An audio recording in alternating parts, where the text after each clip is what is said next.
আসসালামু আলাইকুম প্রিয় শিক্ষার্থীবৃন্দ, আশা করি সবাই ভালোই আছো। আজকে আমরা একটা গুরুত্বপূর্ণ বিষয় নিয়ে আলোচনা করব। আজকে আমরা দেখব এসি সার্কিটে যে তিনটি এলিমেন্ট আছে বা প্যারামিটার আছে, সেই সার্কিট প্যারামিটারগুলো যখন সার্কিটে সংযুক্ত থাকে তখন কারেন্ট এবং ভোল্টেজের মধ্যে সম্পর্কটা কীরকম হয়। এটা অত্যন্ত গুরুত্বপূর্ণ একটা বিষয় এবং এই জায়গাটায় আমরা ভুল করি বলতে এই জায়গাটা বুঝতে পারি না আমরা যে কোনটা কার আগে থাকে, কে কার পিছনে থাকে। তো আশা করি আমার এই সম্পূর্ণ ক্লাসটি দেখার পরে তোমাদের মধ্যে এই ধরনের আর কোনো সমস্যা থাকবে না। তো ধৈর্য ধরে আশা করি সম্পূর্ণ ভিডিওটি দেখবে। আর আমার এই চ্যানেলটি নতুন, তো অবশ্যই সাবস্ক্রাইব করবে। তোমার বন্ধু বান্ধব যারা আছে তাদেরকে জানিয়ে দিবে, তাদের মাঝে শেয়ার করবে এবং তোমাদের চাইলে তোমরা তোমাদের ফেসবুক পেজেও শেয়ার করতে পারো। তো চলো দেখে নিয়ে যাক আজকের ভিডিওটি। প্রথমেই আমরা জানি যে একটা সার্কিটে, এসি সার্কিটে তিন ধরনের প্যারামিটার ব্যবহৃত হয়, তিনটা উপাদান থাকে যেটাকে সার্কিট কনস্ট্যান্ট বলা হয়। কি কি? এসি সার্কিটে কারেন্টের প্রবাহকে যেগুলো বাধা প্রদান করে সেগুলি হচ্ছে সার্কিট প্যারামিটার। সেগুলো হচ্ছে রেজিস্টর, ইন্ডাক্টর এবং ক্যাপাসিটর। এই তিনটি ভিন্ন ভিন্ন বৈশিষ্ট্য নিয়ে আমাদের কারেন্ট প্রবাহকে বাধা প্রদান করে থাকে।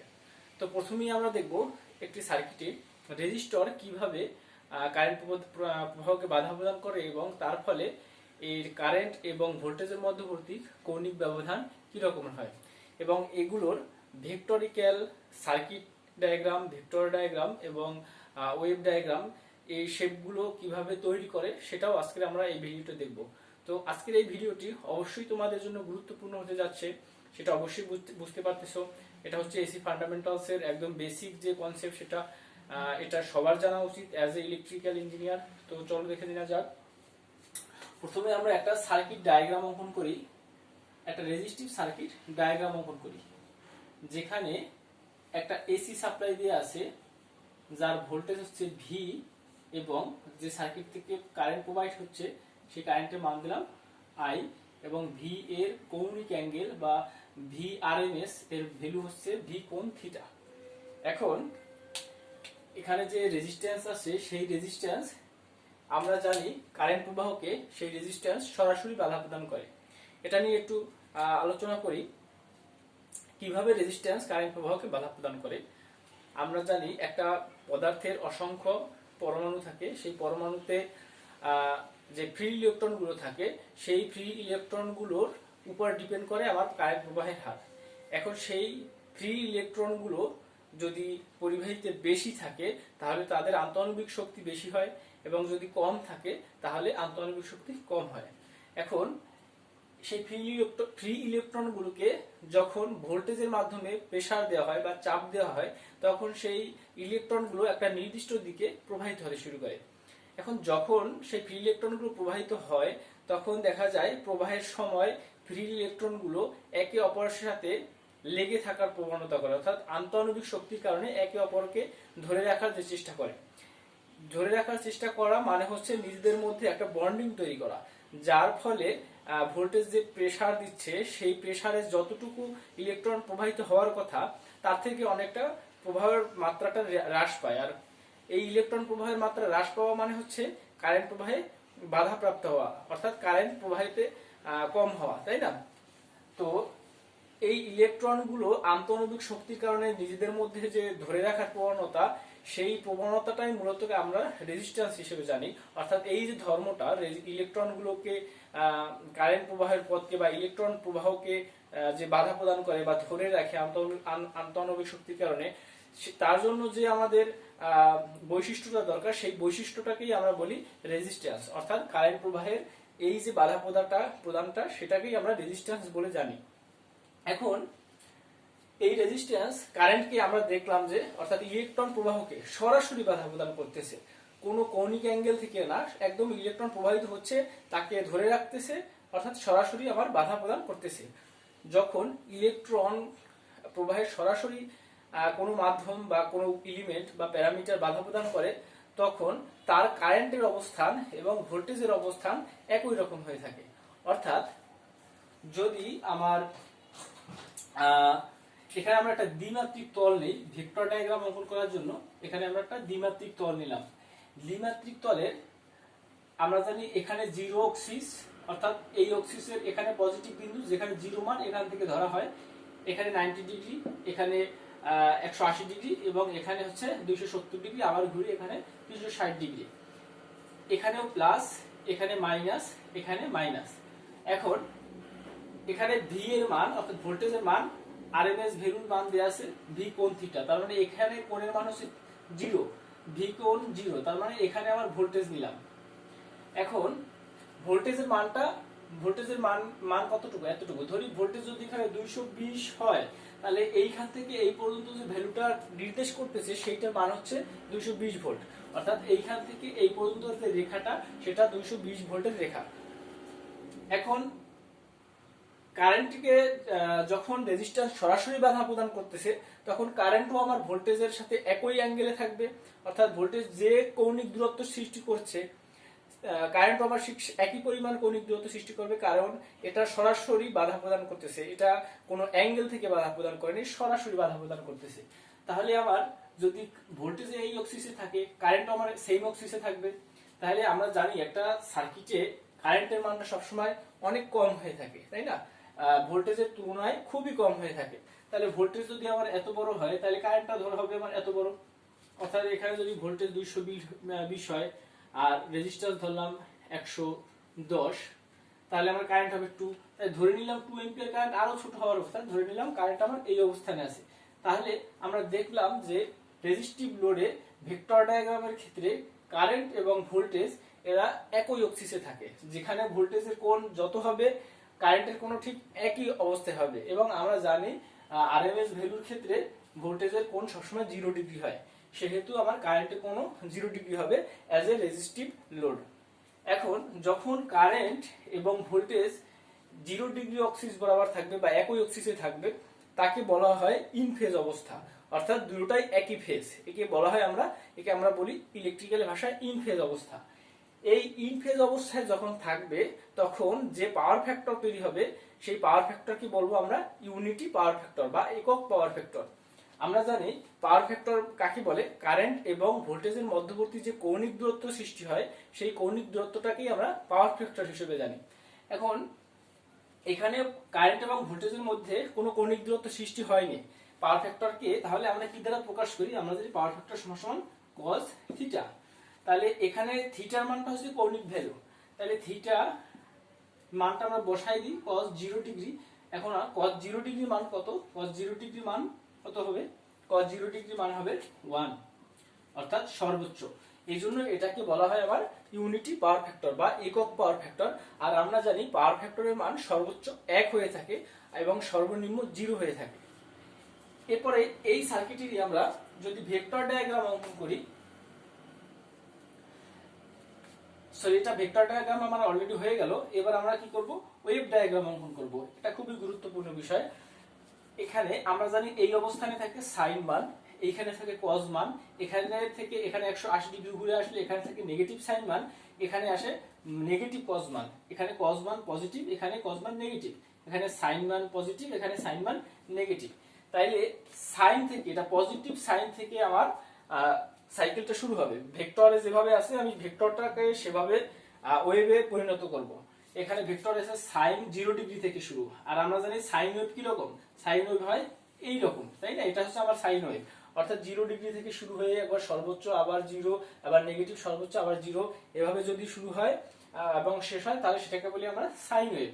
এখন যদি এইটা আমার এখানে হচ্ছে আমার ভিএম সর্বোচ্চ অ্যামপ্লিটিউডের মান, এখন এই অবস্থা যদি হয় তাহলে আমার কারেন্টের ওয়েভটা কি রকম হবে, দেখো এখানে কারেন্টের মানটা ছিল খুবই সামান্য, ভোল্টেজের তুলনায় আপেক্ষিক অনেক ছোট, তাহলে এখানে আমি কি করব, এদের কৌণিক অ্যাঙ্গেল কিন্তু একই, অর্থাৎ ভোল্টেজের যেখানে 0 বিন্দু কারেন্টেরও সেখানে 0 বিন্দু, ভোল্টেজের যেখানে 90 ডিগ্রি সেখানে কারেন্টেরও 90 ডিগ্রি, একইভাবে এরকম চলতে থাকবে। তাইলে আমার কারেন্ট শুরু হবে এই যে 90 ডিগ্রি থেকে, এবং এইখানে আমার সর্বোচ্চ মান হবে, একটু সামনে হবে এইখানে আমার সর্বোচ্চ মান হবে, আবার এক সময় 0 হয়ে যাবে, আবার নেগেটিভ সর্বোচ্চ হবে, আবার 0 হয়ে যাবে, অর্থাৎ ভোল্টেজ এবং কারেন্ট একই, এইটা হচ্ছে আমার কৌণিক রেখা। এইখান থেকে এই পর্যন্ত এক সাইকেলে যে পর্যন্ত দূরত্ব তাকে আমরা বলি 360 ডিগ্রি অথবা 2 পাই। 180 ডিগ্রিকে বলি আমরা পাই এবং 360 ডিগ্রি বা এক সাইকেলকে বলি আমরা 2 পাই। এবং আমরা যে ওমেগার হিসাব করি, ওমেগা সমান সমান 2 পাই এফ। এই এখানে 2 পাই এফ দ্বারা কি বোঝায়? 2 পাই এফ দ্বারা এই ওমেগা মূলত হচ্ছে কৌণিক বেগ, তাই না? এই 2 পাই এফ দ্বারা 2 পাই এফ এর 2 পাই দ্বারা বোঝায় আমার একটা সাইকেলের মধ্যবর্তী কত কৌণিক দূরত্ব আছে, অর্থাৎ কি কৌণিক বেগে ঘুরতেছে। তাহলে এখানে 2 পাই যেহেতু দেয়া আছে, তার মানে আমরা পাইর মান জানি 180।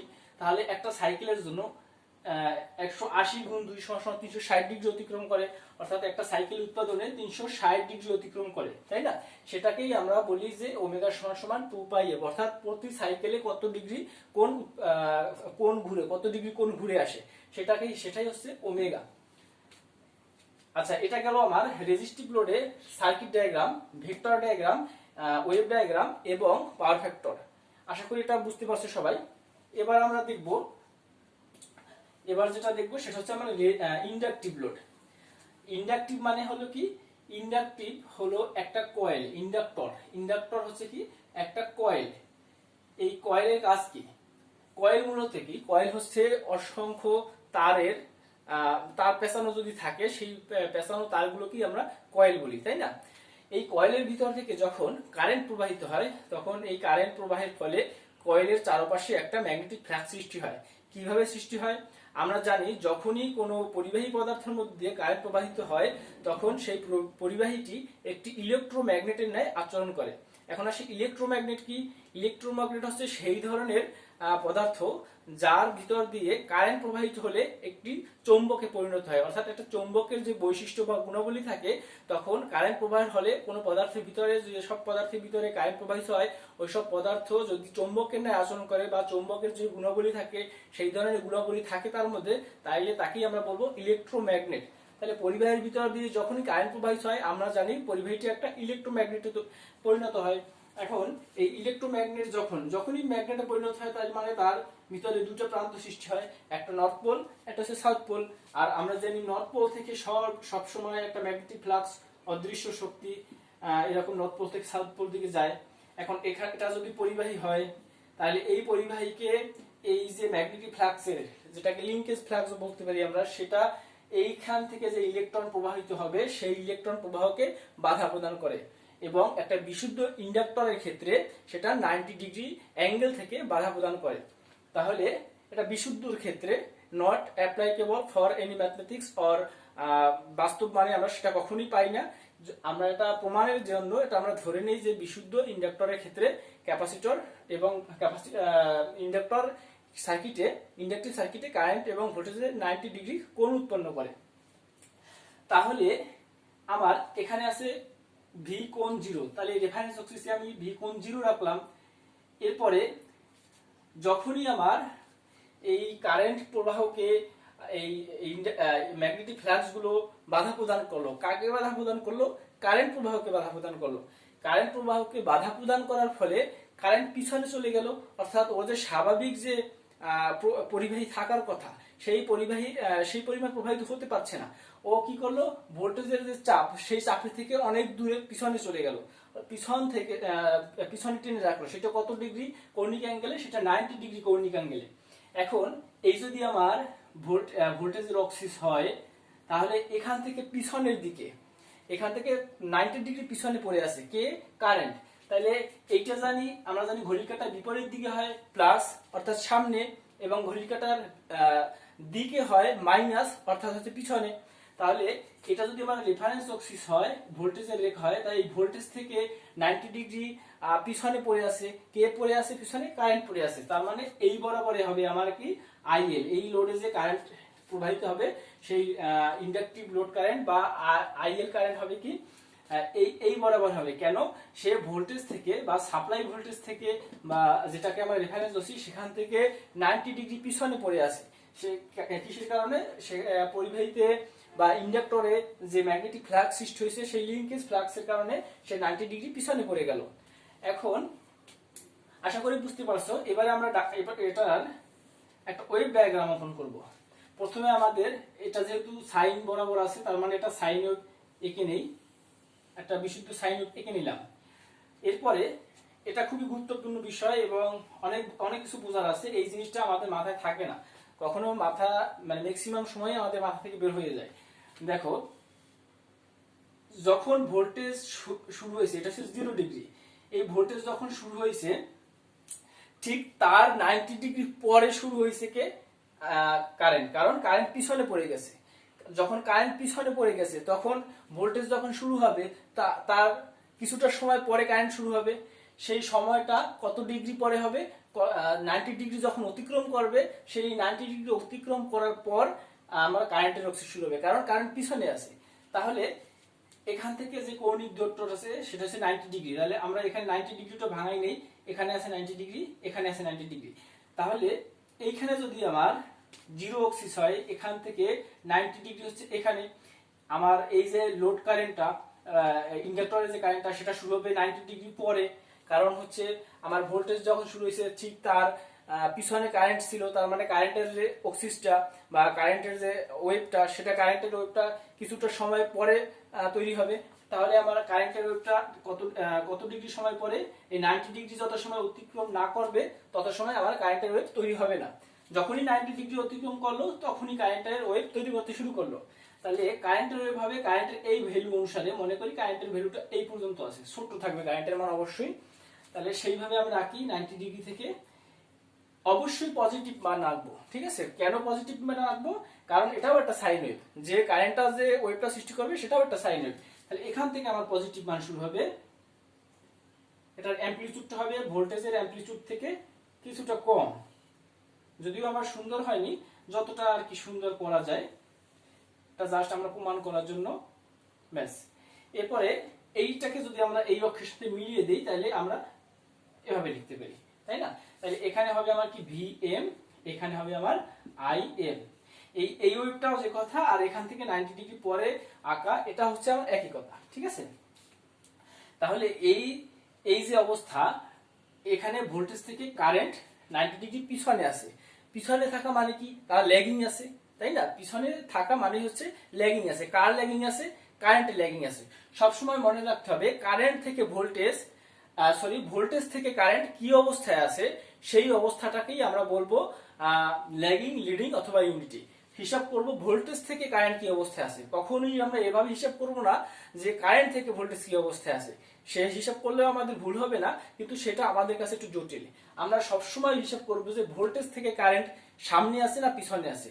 কারণ এই কথাটা যদি আমরা বুঝতে পারি তাহলে আমরা যে কোনো ম্যাথ, আমাদের এসি সার্কিট 2 তে বা স্টার ডেল্টা অঙ্কে এই কৌণিক মানের অঙ্ক প্রচুর আছে।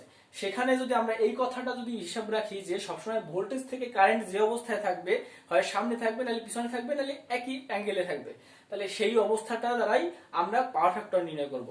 তাহলে এখানে ভোল্টেজ থেকে কারেন্ট আছে পিছনের দিকে, তাহলে পিছনের দিকে মানে হচ্ছে তার ল্যাগিং আছে কারেন্টের। সেই ল্যাগিং এর জন্য আমরা এইটাকে বলবো যে ইন্ডাকটিভ লোডে পাওয়ার ফ্যাক্টর ল্যাগিং হয়ে থাকে। কি বলবো আমরা? ইন্ডাকটিভ লোডে পাওয়ার ফ্যাক্টর ল্যাগিং হয়ে থাকে। তার মানে এইখানে যে পাওয়ার ফ্যাক্টরটা সৃষ্টি হবে সেই পাওয়ার ফ্যাক্টরটার নাম হচ্ছে ল্যাগিং পাওয়ার ফ্যাক্টর। এবং এটা আমরা বের করব কিভাবে?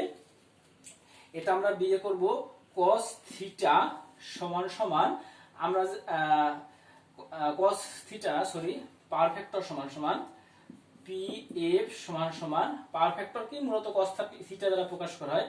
P সমান সমান cos theta voltage minus theta current, theta voltage minus theta current IL. অর্থাৎ আইএল এর যে কৌণিক মান সেটা, ভোল্টেজের যে কৌণিক মান সেটা, মাইনাস আইএল এর যে কৌণিক মান সেটা। এটা দিলেই আমরা যেটা পাবো সেটি হচ্ছে আমার পাওয়ার ফ্যাক্টরের মান। ঠিক আছে, এটা ভালো মতো মনে রাখতে হবে যে ভোল্টেজ থেকে কারেন্ট কিভাবে আসে সব সময়। তো এটা গেল আমার ইন্ডাকটিভ লোডের বিভিন্ন 3টা ডায়াগ্রাম এবং তার পাওয়ার ফ্যাক্টরের ব্যাখ্যা। এবারে আমরা যেটা আঁকবো সেটা হচ্ছে একটা ক্যাপাসিটিভ লোড। এখানে যদি আমরা একটা ক্যাপাসিটর সংযুক্ত করে দেই এবং এখান থেকে যে কারেন্ট প্রবাহিত হবে সেটা যদি আইসি হয়, তাহলে এটার ভেক্টর ডায়াগ্রামটা কি রকম হবে তার আগে আমরা এটা একটু ব্যাখ্যাটা জেনে নেই। এটার ব্যাখ্যাটা হচ্ছে, আমরা জানি ক্যাপাসিটরের 2টা পরিবাহী পাত থাকে। সেই পরিবাহী পাতের মধ্যে ভিতরে কিছু ডাইইলেকট্রিক বা অপরিবাহী পদার্থ রাখা হয়, যে অপরিবাহী পদার্থের ভিতরে এখান থেকে যে ভোল্টেজ প্রবাহিত হয় সেই ভোল্টেজের চাপের কারণে এই দুই পরিবাহীর মধ্যে থাকা ডাইইলেকট্রিক পদার্থের ভিতরে কিছুটা ইলেকট্রোস্ট্যাটিক চার্জ সঞ্চিত থাকে। এই সঞ্চিত চার্জটা কি করে, ভোল্টেজ প্রবাহকে, অর্থাৎ এই যে এখানে ভোল্টেজের যে চাপটা, সেই চাপকে বাধা প্রদান করে। যখনই এই ভোল্টেজের চাপকে বাধা প্রদান করে তখন কি হয়, এই ভোল্টেজটা পিছনে থেকে যায়, ভোল্টেজ কারেন্ট থেকে কিছুটা পিছনে থেকে যায়। যাই হোক, এটাকে আমরা যদি ভেক্টর ডায়াগ্রাম থেকে বুঝি তাহলে আমাদের বুঝতে আরো সহজ হবে। এখানে আমরা একটা নিলাম, এখানে ভি কোণ থিটা দিলাম, ভি কোণ 0 ডিগ্রি দিলাম, কারণ আমরা সবসময় রেফারেন্স অ্যাক্সিসকে ভি কে রাখবো, তাইলে আমাদের বুঝতে সবসময় সুবিধা হবে। এখন কি বললাম এইমাত্র, যে ভোল্টেজটা পিছনে পড়ে যায় কার থেকে, কারেন্টের থেকে, কারণ এখানে একটা ইলেকট্রোস্ট্যাটিক চার্জ সৃষ্টি হয়, যে চার্জটা এই ভোল্টেজকে সরাসরি বাধা প্রদান করে, যার জন্য ভোল্টেজটা আমার পিছনে পড়ে যায় কার থেকে, কারেন্ট থেকে। তাহলে এখানে যদি আমার ভোল্টেজ থাকে তাহলে কারেন্ট থাকতে হবে তার সামনে যদি আমি রাখি তাইলে কারেন্টের পিছনে ভোল্টেজ পড়ে যাবে, তাই না?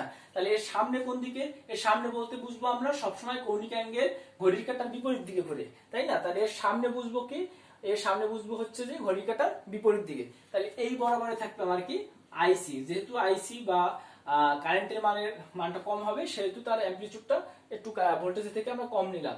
তাহলে এখন কি দাঁড়ালো, দেখো এখানে আইসি আছে, আইসি থেকে ভোল্টেজ ভি কোথায় আছে, আইসি থেকে পিছনে আছে, তাই না? এই কথাটাও যা, আবার ভোল্টেজ থেকে আইসি 90 ডিগ্রি সামনে আছে, এটাও একই কথা। আচ্ছা, এখানে সব জায়গায় আমরা 90 ডিগ্রি কেন ধরলাম? অন্য ডিগ্রি তো ধরতে পারতাম, হ্যাঁ ধরতে পারতাম, কিন্তু প্রমাণের ক্ষেত্রে এই কৌণিক মানটা সর্বোচ্চ 90 ডিগ্রি হয়ে থাকে, তাই না? কারণ আমরা জানি পাওয়ার ফ্যাক্টরের সর্বোচ্চ এবং সর্বনিম্ন মান 0 ডিগ্রি থেকে 90 ডিগ্রির মধ্যে পাওয়া যায়। এই শুধু পাওয়ার ফ্যাক্টর না, আমাদের যে ভোল্টেজ সৃষ্টি হয় সেখানেও আমরা সর্বোচ্চ মানটা 90 ডিগ্রিতে এবং 0 ডিগ্রি মাঝখানে পাইয়ে থাকি। আবার একটা বিষয় হচ্ছে, যখন আমাদের সাইন ওয়েভ হয়, সেই সাইন ওয়েভের সর্বোচ্চ অ্যামপ্লিটিউডটাও কিন্তু আমাদের 90 ডিগ্রিতে থাকে, সেই জন্য আমাদের হিসাবটা সবসময় 90 ডিগ্রিতে হবে। আবার আর এখানে যে বিষয়টা হচ্ছে সেটা হচ্ছে কারেন্টের, এখানে যে বিষয়টা হলো সেটা হচ্ছে একটা বিশুদ্ধ ইন্ডাক্টর বা ক্যাপাসিটরের ক্ষেত্রে কৌণিক অ্যাঙ্গেল সর্বোচ্চ 90 ডিগ্রি হবে, তার বেশি হবে না, কম হতে পারে, কিন্তু আমরা প্রমাণের ক্ষেত্রে সবসময় বিশুদ্ধ ধরে নিব। আচ্ছা, এখানে আমার কারেন্টের অ্যামপ্লিটিউডটা হবে এরকম, তাইলে এখান থেকে দেখা যায় যে এই কারেন্ট থেকে ভোল্টেজটা পিছনে পড়ে গেছে, তাই না? আমরা যদি এইটাকে একটু ঘুরাইয়া, এখন তো এইভাবে আছে, এভাবে আছে মনে করি, এটাকে ঘুরাইয়া এভাবে যদি আঁকি তাহলে কি হবে, কারেন্ট এখানে চলে যাবে আর ভোল্টেজটা এই বরাবর চলে যাবে, তাই না? তাহলে আমরা যদি এটাকে ঘুরাই দেখি তাহলে আমরা এখান থেকে বুঝতে পারবো যে রেফারেন্স অ্যাক্সিসে আইসি চলে আসছে এবং ঠিক তার পিছনে আসছে কি ভোল্টেজ, সাপ্লাই ভোল্টেজ চলে আসছে। তাহলে এটাকে যদি আমরা একটা ভেক্টরে রূপান্তর করি, ভেক্টর থেকে যদি আমরা একটা সাইন ওয়েভে রূপান্তর করি বা একটা ওয়েভ ডায়াগ্রাম অঙ্কন করি, তাহলে কি করব, এখানে আমি প্রথমেই 0 ডিগ্রি বরাবর একটা ভোল্টেজ নিয়ে নিলাম, যেটা সাইন ওয়েভ হবে, অবশ্যই সাইন ওয়েভ, কারণ কি এই বরাবরে আছে আমার সাইন ওয়েভ, এই রেখাটা বরাবর আমার আছে কি সাইন ওয়েভ। তাহলে একটা সাইন ওয়েভ নিয়ে নিলাম, যেখানে এখানে থাকবে সর্বোচ্চ অ্যামপ্লিটিউড। এরপরে দেখি আমরা এর ঠিক 90 ডিগ্রি আগে, দেখো এটা পজিটিভ না, তাহলে 90 ডিগ্রি আগেই কারেন্টের ওয়েভ কিন্তু শুরু হয়ে গেছে, তাই না? কারেন্টের ওয়েভ 90 ডিগ্রি শুরু হয়ে গেছে, এবং কারেন্টের ঠিক 90 ডিগ্রি পরে ভোল্টেজের অ্যামপ্লিটিউড শুরু হয়েছে, বা ভোল্টেজের যে সাইন ওয়েভ সেটা শুরু হয়েছে। আবার বিষয়টা বুঝো, এখানে যে সাপ্লাই ভোল্টেজ আছে ঠিক তার 90 ডিগ্রি আগে শুরু হয়েছে কি কারেন্ট, আবার এই যে কারেন্ট আছে সেই কারেন্টের ঠিক 90 ডিগ্রি পরে শুরু হয়েছে ভোল্টেজ। তাহলে আমরা যদি ভোল্টেজ কি যেহেতু রেফারেন্স ধরলাম, তাহলে এই ভোল্টেজ আছে এখানে, শুরু হয়েছে ভোল্টেজ এখান থেকে, তাহলে এর ঠিক 90 ডিগ্রি আগে থেকে শুরু হয়েছে কি, তাহলে 90 ডিগ্রি আগে থেকে শুরু হয়েছে কারেন্ট, বোঝা গেছে? তাহলে 90 ডিগ্রি আগে থেকে যদি শুরু হয় কারেন্ট, তাহলে আমি কি করব, এইটাকে 90 ডিগ্রি পিছনে নেব, অর্থাৎ এখান থেকে যদি ভোল্টেজ শুরু হয় তার 90 ডিগ্রি আগে কোথায় যেতে পারে সেটা আমরা নিয়ে নেব। তাহলে এই সাইন ওয়েভটাকে আমরা একটু কাল্পনিকভাবে বর্ধিত করি, ধরি এটা হচ্ছে এর এই পাশে এই পোরশনের সাইন ওয়েভটা, তাহলে এখানে ধরলাম 90 ডিগ্রি, তাহলে আমার এইখানে যে আইসি কারেন্টটা শুরু হবে কোথা থেকে, এইখান থেকে কিন্তু শুরু হয়েছে। এখানে আমি এবার নেগেটিভ ধরবো না বা নেগেটিভ সাইন ওয়েভ ধরবো না, এটাও সাইন ওয়েভ হবে, এটাও পজিটিভ সাইন ওয়েভ, এটাও পজিটিভ সাইন ওয়েভ, কিন্তু ভোল্টেজটা যেখান থেকে শুরু হয়েছে ঠিক তার 90 ডিগ্রি আগে শুরু হয়ে গেছে আমার কারেন্টের ওয়েভ। তাইলে কারেন্টের ওয়েভ যেহেতু ছোট হবে এর অ্যামপ্লিটিউড, তার মানে আমি আঁকবো এরকম, এখানে 90 ডিগ্রি হচ্ছে এই বরাবর এবং এখানে 90 ডিগ্রি হচ্ছে এই বরাবর। তাহলে আমি এভাবে এঁকে দিলেই এই। আচ্ছা, এখন যেহেতু আমি এখানে রেফারেন্স সোর্স এখানে ধরে নিছি, তাহলে আমি এই বাকি অংশটুকু মুছে দেই। এখন যেটা থাকবে এটা দ্বারাও যা বুঝায়, আর আমি এই পাশে যদি বাকি অংশটুকু রেখে দেই সেটা দ্বারাও আমার একই বুঝাবে। এখানে হচ্ছে এটা হচ্ছে ভিএম এবং এটা হচ্ছে মাইনাস আইএম, অথবা এখানে যদি ধরি তাহলে এখানে শুধু আইএম লেখা যায়। ঠিক আছে, তাহলে আমরা দেখলাম যে এখানে ভোল্টেজের 90 ডিগ্রি আগে কোন লোডে, ক্যাপাসিটিভ লোডে ভোল্টেজের 90 ডিগ্রি আগেই আমাদের কারেন্ট শুরু হয়ে গেছে, আবার কারেন্টের 90 ডিগ্রি পরে গিয়ে ভোল্টেজ শুরু হয়ে গেছে। এবং এই ক্ষেত্রে যে পাওয়ার ফ্যাক্টরটা সৃষ্টি হয়েছে সেটা আমরা একটু যদি দেখি, পি এফ সমান সমান cos V theta V minus theta I IC. ঠিক আছে, এখান থেকে এইটা করলে যে আমি মানটা পাবো সেটাই হচ্ছে আমার এখানে পাওয়ার ফ্যাক্টরের মান। ঠিক আছে, তাহলে এখানে এটা যদি আমরা করি যে cos থিটা থিটা ভি এর মান কত 0 ডিগ্রি এবং মাইনাস এটার মান কত, এটার মান হচ্ছে 90 ডিগ্রি, তাই না? অর্থাৎ সমান সমান পাওয়ার ফ্যাক্টর হবে কত, 0 হবে এখানে, এরকমটা হবে আর কি। তা তোমরা ক্যালকুলেটর থেকে সুন্দর মতো বুঝে নেবা। যাই হোক, আজকের আমার লেকচারের মূল বিষয় ছিল এটাই যে রেজিস্টিভ লোড, ইন্ডাকটিভ লোড এবং ক্যাপাসিটিভ লোড, এই তিন ধরনের লোডই আমাদের এসি সার্কিটে ব্যবহৃত হয়। এই তিন ধরনের লোডে কখন কোন অবস্থায় কি পাওয়ার ফ্যাক্টর হয়, কেন হয় এবং কি সম্পর্ক আছে এই তিন লোডে কারেন্ট এবং ভোল্টেজের মধ্যে, এই সম্পর্কগুলো নিয়ে একটু বিস্তারিত আলোচনাই ছিল আমার আজকের এই ভিডিওর মূল কথা। তো আশা করি সবাই বুঝতে পারছো। আর অবশ্যই আমার জন্য দোয়া করবে যেন আমি তোমাদের মাঝে এরকম নিত্য নতুন ভিডিও তৈরি করতে পারি। প্লাস আমার এই উদ্যোগটা তখনই সার্থক হবে যখন তোমরা আমাকে বেশি বেশি সাপোর্ট দিবে, আমার অনুপ্রেরণা হয়ে কাজ করবে। তাইলে আমি নতুন নতুন ভিডিও তৈরি করার জন্য আরো বেশি স্পৃহা পাবো। তো আশা করি সবাই তোমরা আমার চ্যানেলটিকে সাবস্ক্রাইব করবে, বেশি বেশি ভিডিওগুলো দেখবে এবং তোমার বন্ধু বান্ধব যারা আছে তাদের মধ্যে শেয়ার করে দিবে। আজকে এ পর্যন্তই থাক, আশা করি সবাই ভালো থাকবা, সুস্থ থাকবা, আমার জন্য দোয়া করবা। আসসালামু আলাইকুম।